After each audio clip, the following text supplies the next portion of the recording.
Hello friends, तो आज हम नया लेक्चर लेकर आ रहे हैं। आप लोग जैसे देख रहे होंगे पीछे लिखा हुआ है चैप्टर का नाम, तो जो पढ़ चुके होंगे या जो पास आउट देख रहे होंगे इस वीडियो को तो वो अच्छे से समझ गए होंगे क्या इसमें पढ़ने जा रहे हैं हम लोग। तो देखिए फ्रेंड्स, ये मेरा क्लास 12 का टॉपिक है और ये लेक्चर क्लास 12 के लिए है, ठीक है। तो आज हम लोग पढ़ेंगे केमिकल काइनेटिक्स। और मैं जब भी चैप्टर स्टार्ट करता हूँ, ठीक है, मैथ्स का तो नहीं बट ये केमिस्ट्री का, तो मैं हेडिंग के बारे में बताता हूँ कि ये टॉपिक अगर मेरा जो नाम दिया हुआ है चैप्टर का तो इससे क्या मतलब है। मैथ्स में तो नहीं बता सकते कि जैसे मैट्रिसेस तो उसमें क्या पढ़ेंगे, ठीक है।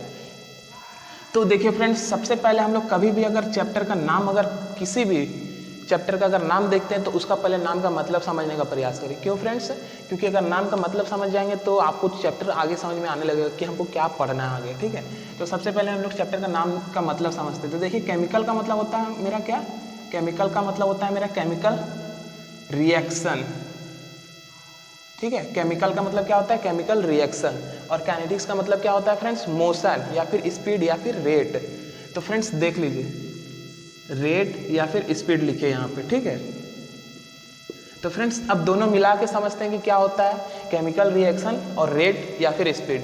तो फ्रेंड्स ऐसा रिएक्शन जो मोशन पे हो, जो स्पीड में हो, जिसका कुछ रेट हो, ठीक है, उसको हम लोग बोलते हैं क्या? Chemical reaction. तो फ्रेंड्स अब हम लोग सबसे पहले यहाँ पे देखते हैं कि हम लोग टॉपिक डिस्कस कर लेते हैं कि कौन कौन सा इंपॉर्टेंट टॉपिक है इस चैप्टर में, हम लोग को क्या क्या पढ़ना है। तो सबसे पहला टॉपिक है इसमें फैक्टर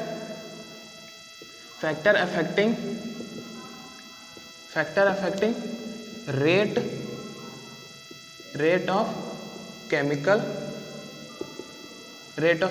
रिएक्शन, ठीक है फ्रेंड्स। और ये जो मैं लिख रहा हूँ ऊपर ना, ये एन है, ठीक है।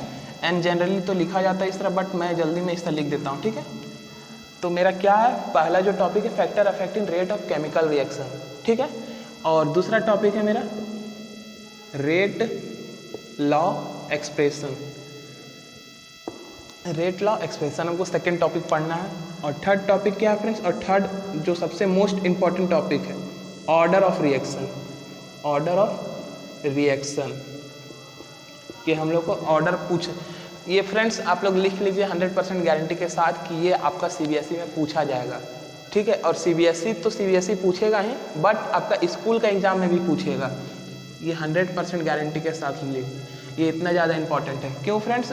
क्योंकि मैं बहुत साल प्रीवियस ईयर का क्वेश्चन सॉल्व किया तो उसमें तो था ही था, वो अलग मैटर है। बट जब मैं खुद एग्जाम में अपियर हुआ था क्लास 12 का, पिछले साल ही मैं दिया हूँ, तो उस टाइम भी ये पूछा था। और ये कितने मार्क्स का पूछा था? 4 नंबर का। तो आप लोग इतना याद रखिए, अगर पूछेगा तो पूछेगा मिनिमम 1 नंबर का तो जरूर पूछेगा। और एक टॉपिक से 1 नंबर बहुत होता है, ठीक है। क्योंकि आप लोगों को पता होगा वेटेज एक चैप्टर का सिर्फ 3 से 4 नंबर का होता है, और उसमें से भी एक टॉपिक का वेटेज अगर 3 नंबर 4 नंबर या फिर 2 ही नंबर आ जाए तो वो बहुत इंपॉर्टेंट हो जाता है, ठीक है। तो और इसके अंदर हमको क्या पढ़ना है फ्रेंड्स? इसके अंदर हमको पढ़ना है क्या? इसके अंदर हम लोग को पढ़ना है, सबसे पहले हमको पढ़ना है जीरो ऑर्डर, ठीक है। उसके बाद हम लोग को पढ़ना है, आप लोग समझ गए होंगे क्या होगा, फर्स्ट ऑर्डर। और उसके बाद तो खुद समझ ही गए होंगे, लिख लीजिए सेकेंड ऑर्डर, ठीक है फ्रेंड्स।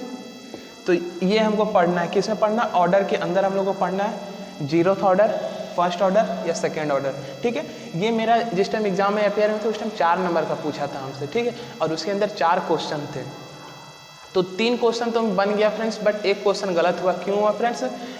वो ग्राफ से रिलेटेड क्वेश्चन था और उसमें से पूछा था कि ये फर्स्ट ऑर्डर का है या फिर 0 ऑर्डर का है। तो मुझे 100% पता था कि ये 0 ऑर्डर का, और 0 ऑर्डर का ही था बाद में जब देखे तो। बट मेरे आगे एक लड़का बैठा हुआ था और वो दूसरे सेक्शन का था, मतलब हम जो स्कूल में पढ़ते थे वो स्कूल में बहुत सारे सेक्शन थे, तो वो दूसरे सेक्शन का था और वो मेरे आगे बैठा था और उसका नाम सुने हुए थे किसी टीचर के मुँह से। तो मुझे लगा कि पढ़ने में ठीक है, तो उससे पूछे कि भाई इसका क्या होगा, मुझे कन्फ्यूजन है, 0 होगा कि फर्स्ट होगा। तो वो बोला फर्स्ट, तो हम फर्स्ट मार दिए, लेकिन बाद में देखते हैं 0, ठीक है। तो इसलिए कॉन्फिडेंस कभी कभी हो जाता है आगे पीछे, लेकिन नहीं करना चाहिए, क्योंकि मेरे साथ ये 3-4 बार हो चुका है, ठीक है। इंस्टीट्यूट का भी एग्जाम में इसी तरह मेरे साथ हुआ कि मुझे 100% पता था कि वही होगा, बट किसी और के चक्कर में रह गए तो मेरा 4 नंबर चला गया, ठीक है। तो 3-4 बार हो चुका है, तो अब नहीं करते हैं, क्योंकि अब समझ में आ गया कि अपने से भी करो तो गलत ही होता है, दूसरे से भी करो तो भी गलत होगा, तो अपने से ही करते हैं सबसे अच्छी, ठीक है। तो अपने ऊपर कॉन्फिडेंस रखें, ठीक है। और फ्रेंड्स इसके अंदर ये ऑर्डर के अंदर ऑर्डर ऑफ रिएक्शन के अंदर सबसे ज़्यादा इंपॉर्टेंट मेरा फर्स्ट ऑर्डर है, ठीक है, फर्स्ट ऑर्डर है। ये मतलब पढ़ना तो आपको पूरा है, लेकिन सबसे ज़्यादा इंपॉर्टेंट ये है, मैं इंपॉर्टेंट सब बता दे रहा हूँ, ठीक है। और इसमें भी सबसे ज़्यादा इंपॉर्टेंट क्या है फ्रेंड्स पता है आप लोग को? नीट में जो नीट के स्टूडेंट होंगे, जो नीट के लिए देख रहे होंगे, वो 100% समझ लें कि सिर्फ एनसीईआरटी पढ़ें तो उसमें काफ़ी है। बट जो जेईई मेंस के देख रहे होंगे तो एनसीईआरटी बेसिक समझ के पढ़ें, ठीक है, क्योंकि बेस जब तक मजबूत नहीं होगा तब तक आप अगला कोई भी बुक से पढ़ें तो नहीं समझ में आएगा, ठीक है।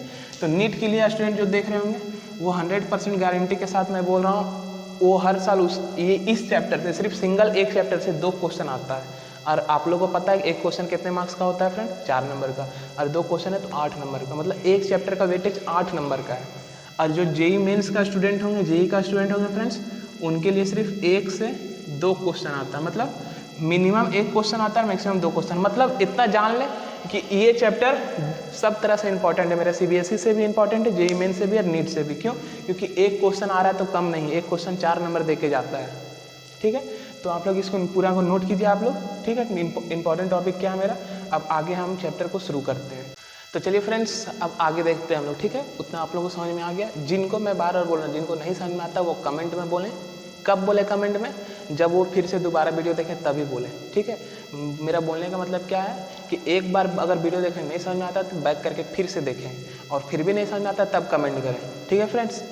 तो चलिए अब हम लोग आगे देखते हैं। आगे सबसे पहले आप देखते हैं हम लोग रेट क्या होता है, ठीक है। रेट क्या होता है तो सबसे पहले डिफिनेशन समझते हैं। रेट क्या होता है? Any quantity which can change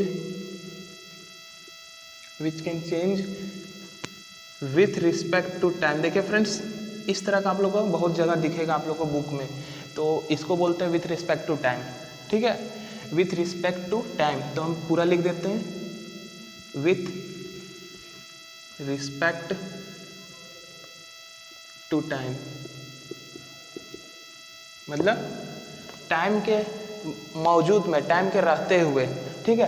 अगर कोई भी ऐसा क्वांटिटी, देखिए एनी क्वांटिटी मतलब कोई भी ऐसा क्वांटिटी जो टाइम के रहते हुए या फिर टाइम के मौजूदगी में, ठीक है, अगर वो चेंज हो रहा है तो उसको हम लोग बोलते हैं रेट।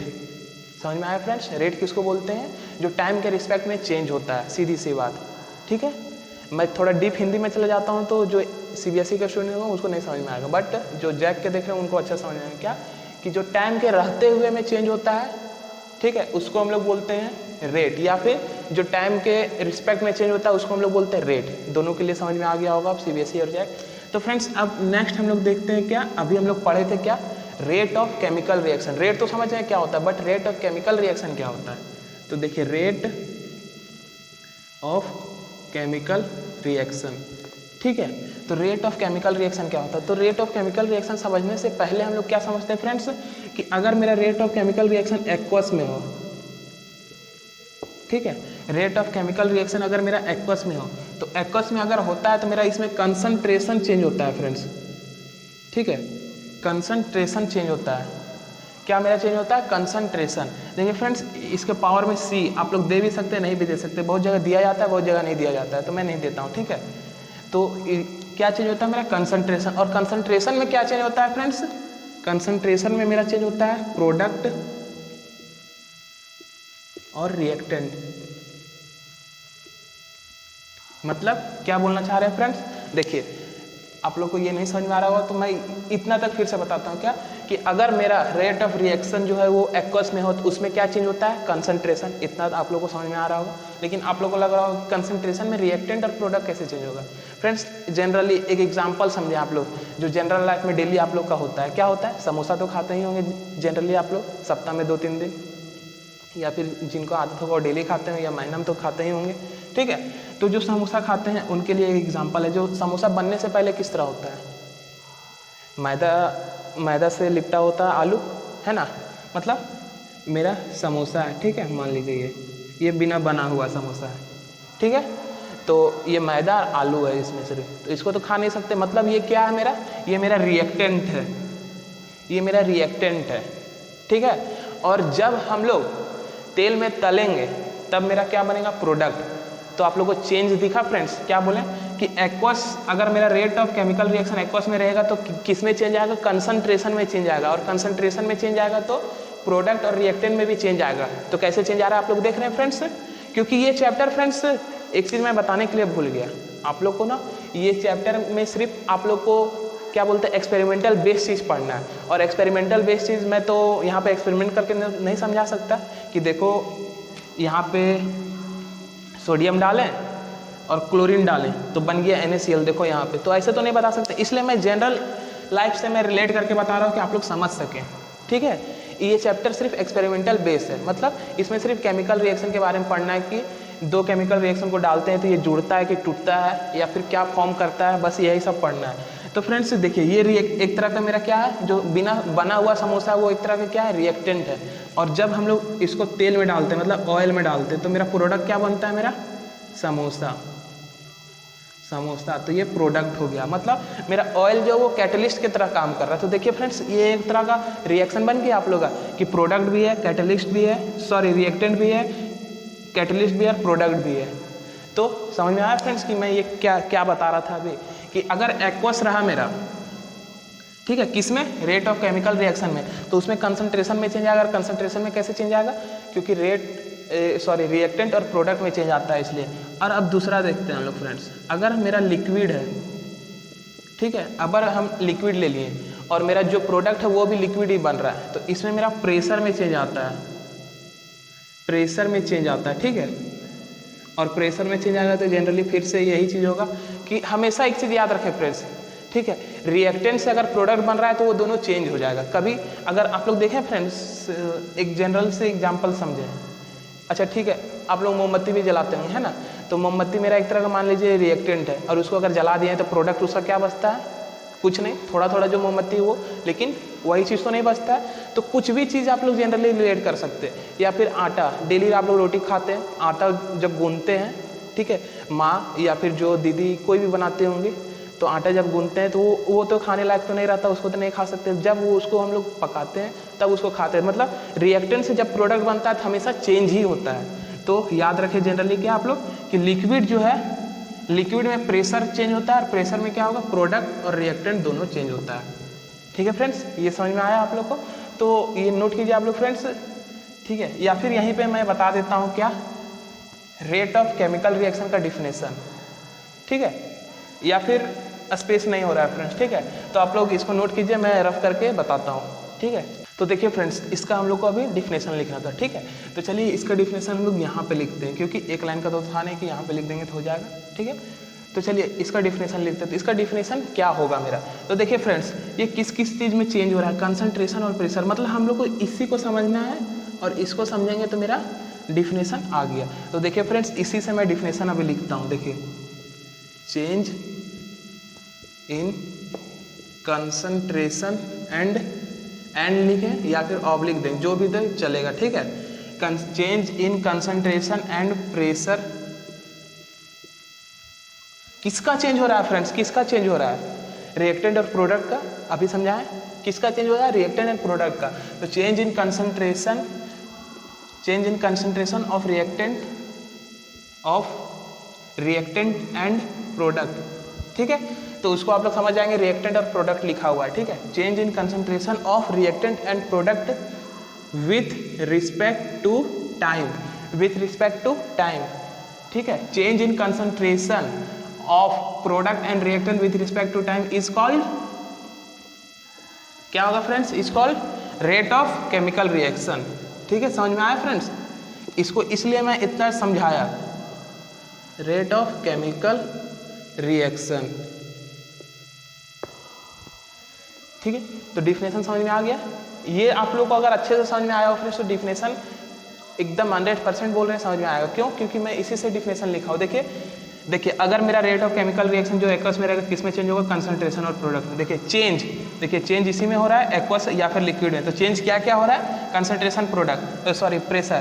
तो change in concentration and pressure, किसका चेंज हो रहा है, कंसंट्रेशन एंड प्रेशर का, किस में, रिएक्टेंट एंड प्रोडक्ट में। ठीक है, विथ रिस्पेक्ट टू टाइम, किस में रहते हुए, टाइम के रहते हुए, तो उसी को बोलते हैं लोग रेट ऑफ केमिकल रिएक्शन। तो आप लोगों को समझ आया फ्रेंड्स, तो डिफिनेशन नोट कीजिए, मैं आगे बताता हूँ, ठीक है। तो चलिए फ्रेंड्स, अब नेक्स्ट टॉपिक हम लोग देखते हैं। नेक्स्ट टॉपिक क्या है मेरे पास, नेक्स्ट है मेरे पास types of chemical reaction, types of chemical reaction according to, ठीक है, types of chemical reaction according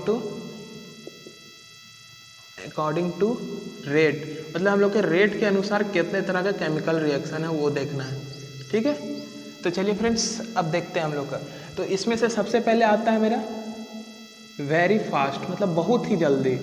तो वेरी फास्ट मतलब कुछ फ्रैक्शन ऑफ टाइमिंग में मेरा जो रिएक्शन वो हो जाएगा। जैसे मैं समोसा का एग्जांपल लिया था, अगर कोई समोसा है, ठीक है, उसको अगर पूरा ठंडा मतलब अगर तेल गर्म होने में 5 मिनट हुआ गर्म, उसके बाद उसमें डाल दिए, तो उसमें तो बहुत लेट लगेगा। और यही अगर मेरे पास एक तेल पूरा खौला हुआ है, पूरा मतलब गर्म है, पूरा बहुत ही ज़्यादा गर्म है, ठीक है, बहुत ही ज़्यादा गर्म है, तो उसमें डालेंगे तो तुरंत जला देगा उसको मेरा, तो वो हो गया वेरी फास्ट। मतलब फ्रैक्शन ऑफ टाइम में हो जाएगा। तो देखिए फ्रेंड्स, मैं जनरली वो एग्जांपल दे रहा था, फ्रैक्शन ऑफ टाइम में वो फिट नहीं है। कौन, समोसा वाला फिट नहीं है फ्रैक्शन ऑफ टाइम में। फ्रैक्शन ऑफ टाइम में कौन सा फिट है, आयोनिक एग्जांपल, मतलब आयन में जो फॉर्मेशन होता है, आयन का जिसमें फॉर्म होता है वो इसमें फिट है। कैसे, अभी मैं बताता हूँ। तो देखिए फ्रेंड्स, ये सब जनरली आता नहीं, कुछ नहीं आएगा, ये सब नहीं आएगा फ्रेंड्स, 100% बता रहे हैं, ये समझने का चीज़ है सिर्फ, ठीक है। तो आप लोग इसको अच्छे से सिर्फ समझें, और इसको रटने के लिए ना बैठ जाए कि एग्जाम में आएगा दिस डैट, ठीक है, सिर्फ समझे, समझ में आएगा तो खुद ब खुद, अगर एग्जाम में आ भी गया, आएगा तो नहीं 100% लिख देते हैं कि नहीं आएगा ये, ठीक है, बट इसको आप लोग को याद रखना होगा, ठीक है, कि अगर अगला किसी को समझाना पड़े तो, है ना। तो वेरी फास्ट, अगर मेरे पास वेरी फास्ट केमिकल रिएक्शन रहा, तो मेरा केमिकल रिएक्शन अगर वेरी फास्ट रहा तो फ्रैक्शन ऑफ टाइम में ही हो जाएगा। फ्रैक्शन ऑफ टाइम मतलब तुरंत, क्षण सेकेंड में, जिसको बोलते हैं एकदम क्षण सेकेंड में, मतलब तुरंत हो गया। तो जो तुरंत हो जाएगा फ्रेंड्स, उसको हम लोग डिटरमाइन कर पाएंगे, मतलब उसका हम लोग रेट पता कर पाएंगे, नहीं पता कर पाएंगे। इसका मतलब हम लोग को ये नहीं पढ़ना है, ठीक है। इसलिए मैं बोला कि 100% ये नहीं आएगा, क्योंकि पढ़ना ही नहीं है हमको, ठीक है। तो आप लोग को लग रहा है क्यों बता रहे हैं, इसलिए बता रहे हैं क्योंकि आगे जो पढ़ना है हम लोग को उससे रिलेट कर सकें, कि फिर आप लोग बाद में पूछते हैं कि ये अगर पढ़ सकते तो वो क्यों नहीं, इसलिए मैं बता दे रहा हूँ, ठीक है। तो देखिए वेरी फास्ट, तो वेरी फास्ट हो गया, तो इसके उल्टा क्या होगा, वेरी स्लो, ठीक है। तो एक एग्जांपल देते हैं फ्रेंड, जैसे आयोनिक बोले थे ना, आयोनिक, तो एक एग्जांपल देते हैं, जैसे कि NaCl, पता है कि इसमें आयन फॉर्म करता है क्या, Na+ होता है, Cl- होता है, और इसी के साथ अगर एक और आयोनिक ले लेते हैं हम लोग, क्या, AgNO3, तो इसमें भी आप लोग को पता होगा कि Ag जो प्लस होता है, NO3 जो माइनस में होता है।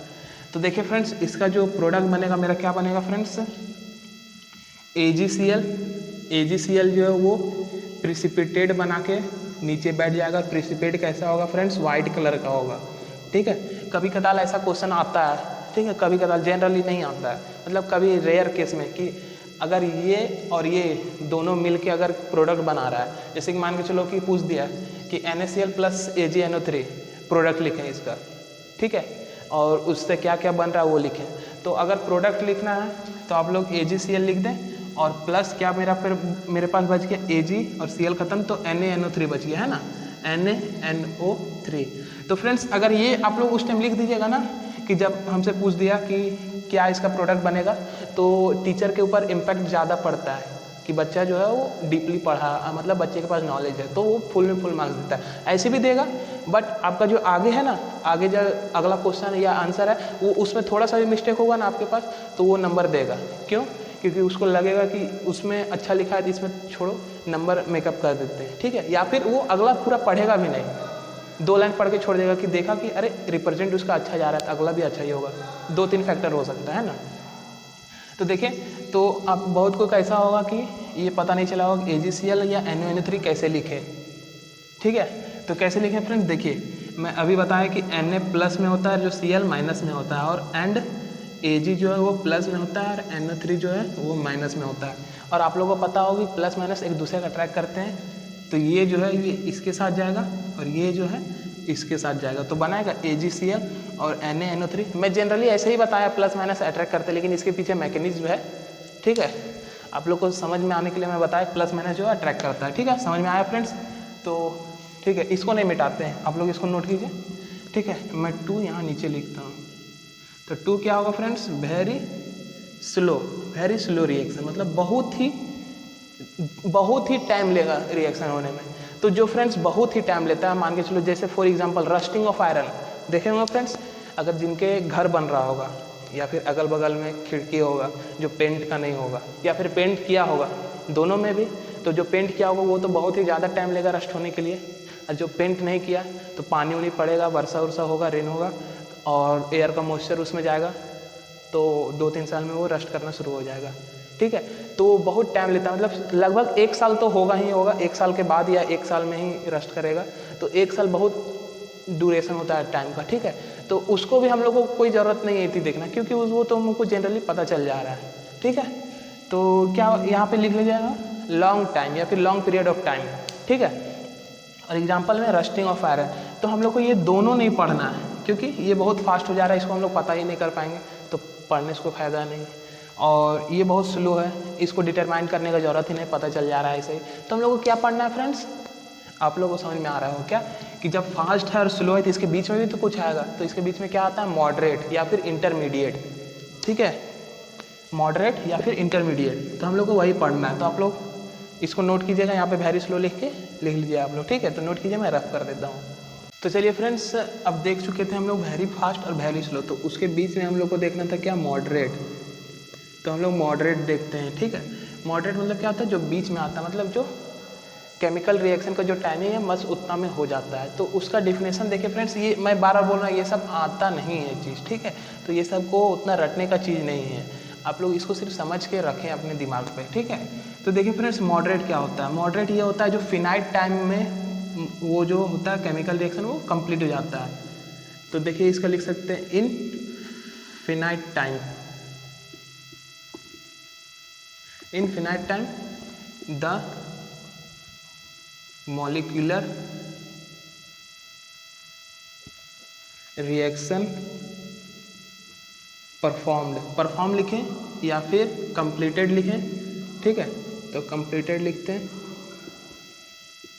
तो फ्रेंड्स ये देखिए डिफिनेशन मैं खुद से बना रहा हूँ, मुझे याद है तो मैं डिफिनेशन खुद से बना रहा हूँ। आप लोग बुक में देखेंगे तो कुछ और रहेगा, कोई और बुक में देखेंगे तो कुछ और रहेगा, किसी और का वीडियो लेक्चर देखे होगा यूट्यूब में तो उसमें कुछ और रहेगा, ठीक है। तो वैसा कुछ नहीं, लेकिन आप लोग का मतलब सब एक ही चीज़ बताएंगे, ठीक है ना। तो क्या बोले, इनफिनाइट टाइम में क्या होगा? मॉलिक्यूलर रिएक्शन जो वो कंप्लीट होगा, ठीक है। फॉर एग्जाम्पल देखिए फ्रेंड्स, फॉर एग्जाम्पल यहाँ पे लेते हैं N2 + 3 मोल ऑफ हाइड्रोजन, तो यहाँ पे क्या बनाएगा फ्रेंड्स? NH3 बनाएगा। तो अगर बैलेंस करना है तो यहाँ पे 2 लगा दीजिए, ठीक है। तो ये जो अमोनिया जो मेरा बन रहा है वो फिनाइट टाइम में बन रहा है, तो ये हो जाएगा मेरा मॉडरेट का एग्जांपल, ठीक है। तो हम लोग को इसी टाइप का रिएक्शन जो है वो पढ़ना है। तो ये मेरा इंट्रोडक्शन लेक्चर है चैप्टर का, ठीक है। तो ये चैप्टर आप लोग एक तरह से समझ लीजिए कि ये बेसिक मैं बताइए, चैप्टर शुरू नहीं हुआ है अभी, ठीक है। चैप्टर शुरू कब होगा फ्रेंड्स? जब हम लोग रेट लॉ एक्सप्रेशन पढ़ेंगे तब, और उसके बाद जब हम लोग ऑर्डर ऑफ रिएक्शन पढ़ेंगे तब। वो सब मेरा इंपॉर्टेंट है फ्रेंड्स, ये सब इंपॉर्टेंट नहीं है, मैं बार बार बोल रहा हूँ। ये सिर्फ आप लोग का चैप्टर का बेसिक है, मतलब चैप्टर में क्या पढ़ना है, चैप्टर हम लोग को कैसे समझ में आएगा उसके लिए है ये, ठीक है। तो फ्रेंड्स समझ में आ गया फ्रेंड्स ये। तो आज का लेक्चर बस यहीं पे समाप्त होता है। तो आप लोग को इस लेक्चर पे अगर कहीं पे भी डाउट रह गया होगा तो बार बार मैं बोल रहा हूँ, सबसे पहले एक काम करिएगा क्या कि वीडियो को फिर से देखिएगा, ठीक है। और उसमें भी नहीं समझ में आया तो दूसरी बात मैं क्या बोला था कि कमेंट कीजिएगा आप लोग कि इस जगह पे नहीं समझ आया या फिर पूरा नहीं समझ में आया, तो मैं फिर से वीडियो लाऊंगा, उसमें कोई दिक्कत नहीं है, ठीक है। तो चलिए फ्रेंड्स, आज का लेक्चर यहीं पे ख़त्म होता है। Thank you.